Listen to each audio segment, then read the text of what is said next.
Hey everyone, welcome back to the channel. Today we're diving into a topic that affects almost all of us. Social media, it's everywhere. Facebook, Instagram, TikTok. It's how we stay connected, share our lives, and even get our news. But at what cost? How is this constant online presence impacting our mental health? Buckle up, because today we're breaking down the harsh truth about social media's effect on our minds. Let's start with one of the most common side effects of social media: anxiety. You know that feeling when you post something and then compulsively check for likes and comments? Yeah, we've all been there. Social media platforms are designed to keep us coming back, constantly refreshing, looking for validation. And when we don't get it, anxiety spikes. This cycle creates a condition called social media anxiety disorder. It's a real thing and it affects millions.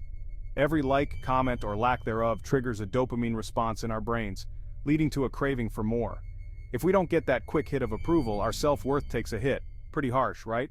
Next up, depression. This one is serious. Have you ever scrolled through Instagram and felt like everyone else's life is just better than yours? The perfect vacations, the dream jobs, the flawless selfies, it's exhausting, and let's be real, it's fake. But that doesn't stop us from comparing our real messy lives to those perfectly curated posts. Studies have shown that people who spend more time on social media are more likely to experience feelings of depression. It's not hard to see why. The constant comparison creates a sense of inadequacy. When we see everyone else's highlight reel, it makes us feel like we're falling short in our own lives. And that brings us to the final point: unrealistic expectations. Social media pushes us to believe that we should have the perfect life right now.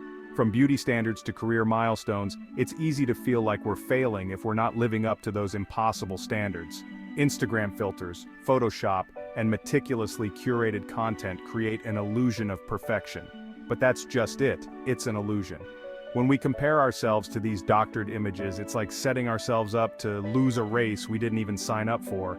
It's damaging our self-esteem and our sense of reality. Now let's take it a step further. It's not just our emotions that are affected by social media, it's literally changing how our brains work. Every time we receive a notification, message, or like, our brain releases dopamine, the feel-good chemical. Sounds nice, right? But here's the problem. This constant flood of dopamine can actually rewire our brains. We start to crave the next notification, the next validation. Over time, our attention spans shrink, and our brains become less capable of focusing on tasks that don't provide immediate gratification. This has been linked to an increase in attention disorders, especially in younger generations who are growing up in the era of constant scrolling. And then there's the FOMO, fear of missing out. Social media makes it seem like everyone's life is one big party, and if you're not there, you're somehow missing out on the best parts of life. But what we don't see are the quiet moments, the struggles, the downtime that everyone else experiences too. This constant fear of missing out makes us feel pressured to always be on, to attend every event, post about it, and stay relevant. And when we're not, hello anxiety. This sense of inadequacy isn't just harmful, it's completely unnecessary. It's built on the illusion that everyone else's life is better, and it leads to an unhealthy obsession with always being in the loop. Now, let's talk about something that often gets overlooked: how social media impacts our relationships. It's ironic, right? Social media was supposed to bring us closer together, but in reality, it can drive a wedge between us. Constantly checking our phones, scrolling through endless feeds, and replying to DMs can take away from real, meaningful connections.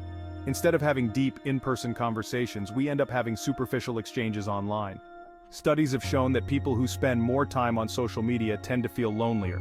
And that's because online interactions can't replace the depth and emotional connection we get from face-to-face conversations. And of course, we can't forget about the darker side of social media: cyberbullying. Unlike traditional bullying, this doesn't end when the school bell rings or when you leave work. It follows you everywhere, thanks to our smartphones. Cyberbullying can have devastating effects on mental health, leading to severe anxiety, depression, and in some cases, worse. The anonymity of the internet often brings out the worst in people, allowing them to say things they would never say face-to-face.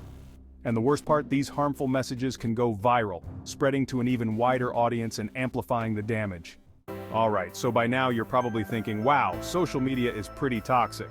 But let's not forget, there are ways to have a healthier relationship with social media without letting it wreck your mental health. Here are a few tips.